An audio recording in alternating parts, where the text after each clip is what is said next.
안녕하세요. 이목사입니다. 오늘은 계시록 11장을 총정리를 해보겠습니다. 본장은 계시록 10장과 더불어 중간 계시로서 교회의 준비를 보여주는 계시입니다. 본장은 증거교회가 전 3년 반 동안 증거하다가 후 3년 반에 들어갈 때 두 증인이 죽임을 당하고 후 3년 반이 지나서 주님께서 재림하시는 것을 보여줍니다. 본장은 성도가 환난 전에 승천하는 것이 아니라 환난을 통과해야 함을 명백히 증거하고 있습니다. 첫 번째, 성전 청량 1절에서 2절, 계시록 11장 1절에서 2절 말씀이고요.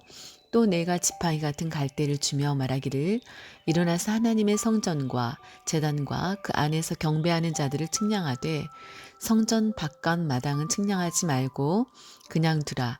이것은 이방인에게 주었은즉 그들이 거룩한 성을 42달 동안 짓밟으리라. 첫 번째 작은 1번으로 청량기. 청량기는 지팡이 같은 갈대입니다. 그러니까 청량의 도구라는 말이죠. 이것은 힘센 천사가 준 것입니다. 청량이란 소유의 회복이나 확보를 의미하는 구역 경계선을 재는 것을 의미합니다. 지팡이는 부리를 치고 앞길을 인도하고 의지하는 것으로 말씀을 상징합니다. 그렇다면 지팡이 같은 갈대는 무엇을 의미하는 것일까요? 작은 1번 하나님의 표준을 뜻합니다. 그것은 하나님께서 정하신 가치 기준으로서 하나님이 정하신 표준치를 말합니다. 에스겔서 40장 3절, 에스겔서 43장 13절. 두 번째, 하나님의 보호 영역을 뜻합니다. 청량을 하는 목적은 하나님의 보호 영역을 청량하기 위함입니다. 하나님 자신의 관할 구역이 정해짐을 뜻합니다. 세 번째, 하나님의 말씀을 뜻합니다. 신구약 66권이 하나님이 쓰시는 지팡이 갈대입니다. 참 성경을 정경이라고 하는데 이것을 캐논이라고 부릅니다. 캐논은 히브리어 카논에서 유래된 말입니다. 그것은 고든 막대기를 의미합니다. 따라서 지팡이 같은 갈대는 하나님 자신이 그의 백성과 교회의 양육과 보호, 안전을 위하여 우리에게 계시하신 신구약 성경입니다. 고린도전서 1장 12절. 두 번째, 청량의 의미. 성전 청량은 곧 복음 전파 행위입니다. 복음 전파를 통해서 택자와 불택자를 구별합니다. 청량기 안에 들어오는 자는 아버지께서 그 아들 예수에게 주신 택한 하나님의 양인 것입니다. 마태복음 13장 47절에 49절. 세 번째, 청량의 이유. 첫 번째, 보존시켜주기 위해서. 두 번째, 상주기 위해서. 세 번째, 들림받기 위해서. 네 번째, 구별하기 위해서. 마태복음 13장 30절, 마태복음 25장 32절에서 34절. 네 번째, 4. 청량의 범위. 사도 요한에게 주어진 청량기 사용은 제한되어 있습니다. 작은 1번 하나님의 성전을 청량하라고 하셨습니다. 하나님의 성전은 교회를 의미합니다. 또한 말씀이 거하는 성도 개개인의 심령을 가리킵니다. 고린도서 3장 16절에서 17절, 에베소서 2장 21절, 고린도후서 6장 16절에서 17절. 구원은 불 가운데서 얻는 것과 같습니다. 고린도전서 3장 12절에서 15절, 이사야서 48장 10절. 두 번째, 제단을 청량하라. 제단은 희생의 제물을 드리는 곳입니다. 그러므로 제단은 순교적 신앙의 제물을 뜻합니다. 계시록 6장 9절. 주의 말씀과 그 증거 때문에 죽음까지 각오하고 움직이는 순교적 신자들을 청량하라는 명령입니다. 그러한 자들을 청량하라는 것은 하나님의 보호와 안전과 상급을 보장하고 있음을 뜻합니다. 세 번째, 그 안에서 경배하는 자들을 청량하라. 이들은 계시록 7장에서 살아계신 하나님의 인을 맡고 구원이 확보된 자들입니다. 성령 안에서 저들의 갈 길과 목적이 굳게 정해져 있는 자들입니다. 신본주의의 삶을 고수하는 자들입니다. 우리는 주님의 뜻을 위하여 일사각오의 신앙으로 주님의 측량 안에 드는 성도가 되어야 합니다. 저울의 눈금을 속일 수 없는 것 같이 하나님의 공의를 속일 수가 없습니다. 저들을 청량하는 것은 첫 번째 정확성을 기하기 위해서고, 두 번째 세밀하심을 나타내기 위해서이고, 세 번째 공정을 귀하기 위해서고, 네 번째 하나님의 공의를 나타내기 위해서입니다. 자, 네 번째 성전 밖 마당을 청량하지 말라. 성전 밖 마당은 첫째 영적 불택자를 의미하고, 두 번째 신령한 구원 은총에서 유기된 자들을 의미하고, 세 번째 은혜의 자리에 이르지 못한 자들을 의미하고, 네 번째 성전 출입을 하면서도 참 성전의 뜻을 밟지 못한 자들, 다섯 번째 형식주의자들을 가리킵니다. 큰 다섯 번째 42달. 42달은 3년 6개월이며 한때 두때 반때이자 1260일입니다. 이 기간의 의미는 첫째 불택자의 복음 운동에 초청해서 제외되는 기간이고, 두 번째 바다에서 올라온 짐승이 활동하는 기간이고, 세 번째 두 증인이 예언하는 기간, 네 번째 여인이 낳은 아들을 보호를 받고 있는 기간, 여인이 낳은 아들이 보호를 받고 있는 기간, 다섯 번째 짐승이 복음운동에서 제외된 자와 합세하여 교회를 박해하는 기간입니다. 큰 두 번째 두 증인에 대해서 3절에서 4절, 계시록 12장 3절 4절 말씀. 내가 나의 두 증인에게 권세를 주리니 그들이 굵은 베옷을 입고 1260일을 예언하리라. 그들은 이 땅의 주 앞에 서 있는 두 감람나무와 두 촛대니. 잘못된 해석은 첫째 에녹과 엘리야라고 하는 해석, 두 번째 모세와 엘리야라고 하는 해석, 세 번째 율법과 선지자라는 해석, 네 번째 신약과 구약이라는 해석이 잘못된 해석입니다. 그러면 바른 해석은 첫째 참된 예수 그리스도의 교회와 그 사자들을 의미합니다. 두 증인은 참된 예수 그리스도의 교회와 그 사자들을 가리킵니다. 왜냐하면 첫째 둘은 증거의 수입니다. 누가복음 10장 1절, 신명기 19장 15절. 두 번째 둘은 교회 성립의 수입니다. 마태복음 18장 20절. 그러므로 내가 나의 두 증인에게 권세를 주리니 라는 말씀은 예수 그리스도 자신이 그의 증거단체인 교회와 교회의 사자들에게 능력을 입혀주신다는 말입니다. 마태복음 16장 18절, 마태복음 10장 1절, 사도행전 1장 8절. 두 번째 두 감람나무, 이것은 참 교회와 성령으로 기름 부음을 받을 것을 가리킵니다. 참 교회가 성령으로 기름 부음을 받을 것을 가리킵니다. 스가랴서 4장 1절에서 14절. 감람나무가 기름 부음을 받은 자를 상징하는 것은 감람나무가 기름의 공급원이기 때문입니다. 어느 시대나 하나님의 증인들은 성령의 기름 부음을 받고 복음을 증거했습니다. 그러므로 감람나무는 빛을 발하는 성령의 교회를 의미합니다. 세 번째 두 촛대. 두 촛대라는 것은 참된 교회가 촛대와 같이 세상의 빛을 비추는 사명을 가지고 있는 것을 가리킵니다. 본래 교회의 사명은 세상의 빛을 비추는 것입니다. 마태복음 5장 14절에서 15절, 계시록 1장 20절, 계시록 11장에서 측량받은 증거교회만을 상징하므로 두 촛대라고 하는 것입니다. 증거교회는 3년 반 동안 성령의 기름 부음 아래 촛대의 사명을 다하여야 합니다. 우리가 한 가지 알 것은 마지막 환난 날에 최후의 예언의 말씀으로 택한 자도 미혹하려는 적그리스도, 마태복음 24장 24절에 적그리스도에게 타협하고 영합하는 선민에 대해서 이 두 감람나무는 심한 경고를 주고 회개를 촉구하고 주의 재림을 가르치다가 마침내 순교를 당합니다. 네 번째 두 선지자. 이것도 참된 교회와 그 사자를 가리킵니다. 교회는 이 세상에서 1260일을 예언하는 사명을 가진 선지자적 단체이기 때문입니다. 13절. 세 번째 두 증인의 4대 권세, 큰 세 번째 두 증인의 4대 권세에 대해서 3절에서 계시록 12장 3절에서 6절 말씀. 권세란 교회가 지닌 세상에서의 특권입니다. 합법적인 권리, 힘, 능력을 말합니다.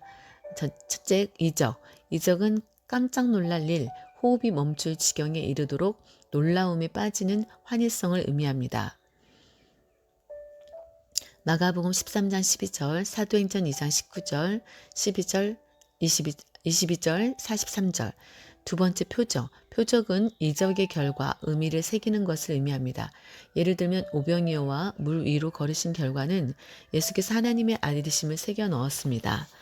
세 번째 능력.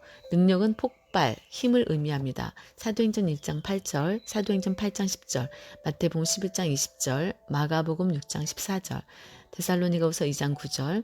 이적과 표적은 능력의 결과를 가져옵니다. 모든 사람의 죄악의 마음을 폭발시켜 놓고 마는 것입니다. 바로 깜짝 놀람, 이적, 플러스 표적, 새겨짐, 플러스 능력을 통해서 폭발하죠. 그러니까 이적을 통해서 놀라고 표적을 통해서 새겨지고 능력을 통해서 폭발하죠. 그래서 이것은 예수 그리스도의 사건을 뜻합니다. 교회는 예수 그리스도의 사건 자체를 받은 것입니다. 그의 오심과 사심과 죽으심과 부활과 권세를 받은 것입니다. 1번 회개의 권세 3절. 두중이는 굵은 베옷을 입고 1260일 동안 예언하는 권세가 있습니다.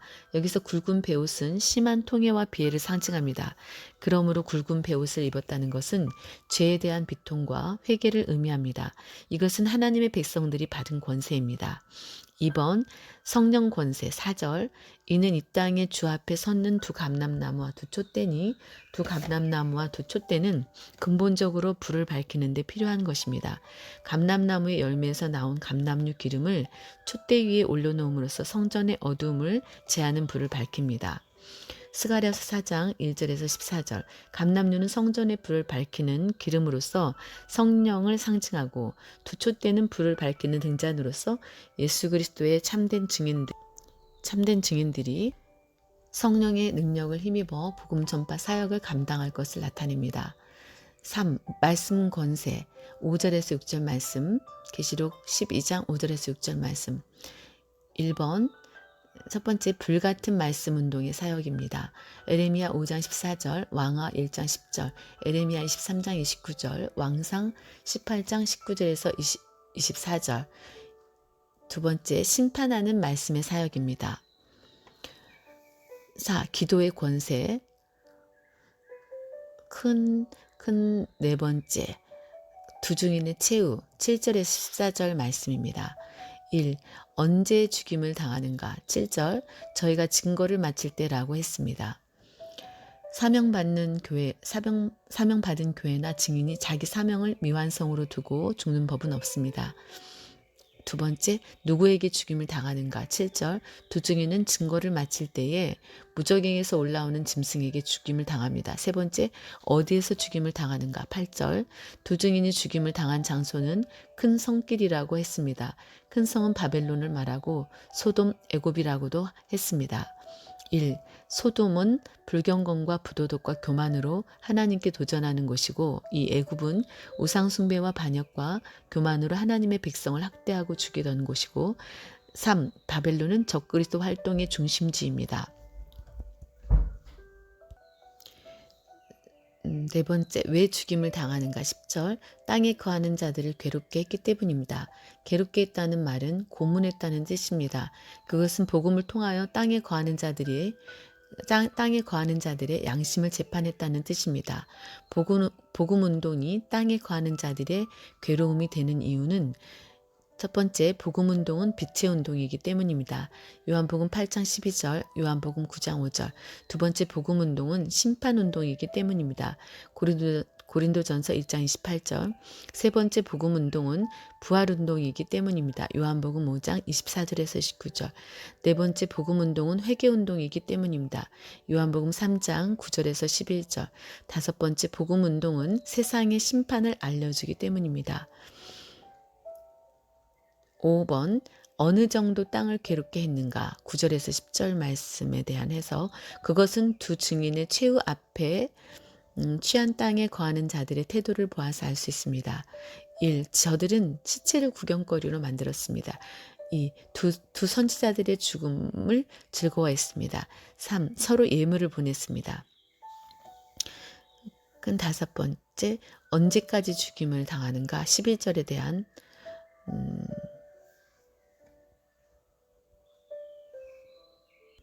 큰 다섯 번째, 두 증인의 최후 승리 11절에서 14절.